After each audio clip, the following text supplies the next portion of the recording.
एक cup syrup जिससे बच्चों की जान बचाने की उम्मीद की जाती है, वही अब उनकी जान का दुश्मन बन गया है। मध्य प्रदेश में 11 बच्चों की मौत के बाद अब नागपुर से भी दिल दहला देने वाली खबरें आ रही हैं। मध्य प्रदेश के छिंदवाड़ा जिले के कम से कम 14 और बच्चे किडनी फेल होने के बाद नागपुर के सरकारी और निजी अस्पतालों में जीवन के लिए संघर्ष कर रहे हैं। इन सभी बच्चों को कोल्ड ड्रिप कफ सिरप दिया गया था, जिस पर अब प्रतिबंध लगा दिया गया है। ऐसे में सवाल ये कि आखिर इस सिरप में ऐसा क्या है जो बच्चों के लिए जानलेवा साबित हो रहा है। लैब रिपोर्ट में हुए खुलासे ने सभी को चौंका दिया है। जीएमसीएच नागपुर में जिन 6 बच्चों की मौत हुई, उनकी लैब रिपोर्ट ने पुष्टि की है कि उनकी मौत डायथिलीन ग्लाइकॉल यानी डीईजी के कारण किडनी फेल होने के चलते हुई। सिरप के नमूने में 48.6% डीईजी मिला है। ये एक बेहद जहरीला पदार्थ है। डायथिलीन ग्लाइकॉल का उपयोग एंटीफ्रीज और ब्रेक द्रव जैसे उत्पादों के लिए किया जाता है। सोचिए, एक ऐसा पदार्थ जो गाड़ियों में इस्तेमाल होता है, वो मासूम बच्चों के शरीर में पहुंच रहा था।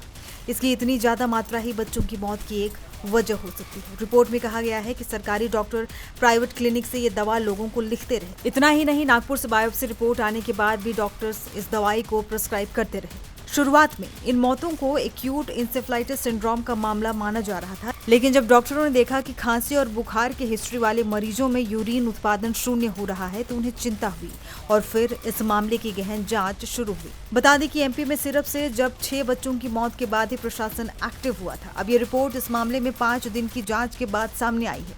ये सिरप मध्य प्रदेश में बैन होने से पहले राजस्थान और तमिलनाडु में पहले बैन की गई थी। बच्चों की मौत के बाद मध्य प्रदेश सरकार भी एक्शन मोड में दिख रही है। उधर गंभीर होते हालात को देखते हुए नागपुर नगर निगम ने सभी चिकित्सकों के लिए दिशा निर्देश जारी किए हैं। डॉक्टर्स को सलाह दी गई है कि ये कफ सिरप खासकर 5 साल से कम उम्र के बच्चों को ना लिखें। महाराष्ट्र सरकार ने तमिलनाडु के कांचीपुरम में श्रीसन फार्मा द्वारा निर्मित कोल्ड ड्रिप पर प्रतिबंध लगा दिया है। जीएमसीएच के शिशु रोग विभाग से मिली जानकारी के मुताबिक 3 बच्चे फिलहाल वेंटिलेटर पर हैं, जबकि 2 की हालत गंभीर बनी हुई है। उनके जीवन के लिए संघर्ष जारी है।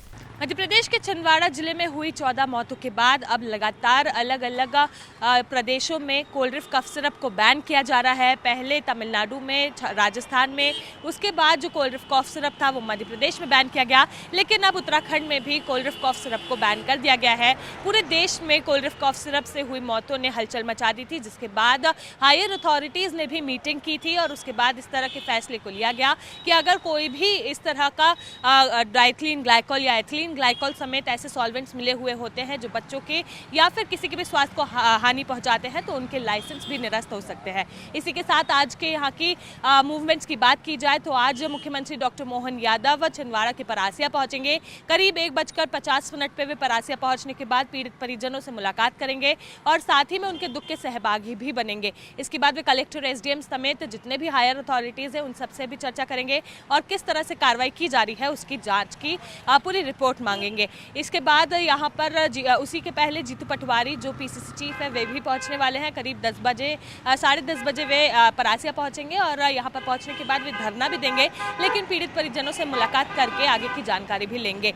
इसी के साथ आज यहाँ पर जो डॉक्टर कथित आरोपी डॉक्टर प्रवीण सोनी है, उनके खिलाफ भी जो केस दर्ज हुआ है उसको लेकर आज उनकी कोर्ट में पेशी होगी और पेशी के बाद ये सामने आएगा कि क्या उन्हें जुडिशियल कस्टडी में दिया जा रहा है या फिर पुलिस कस्टडी में उन्हें लिया जाएगा।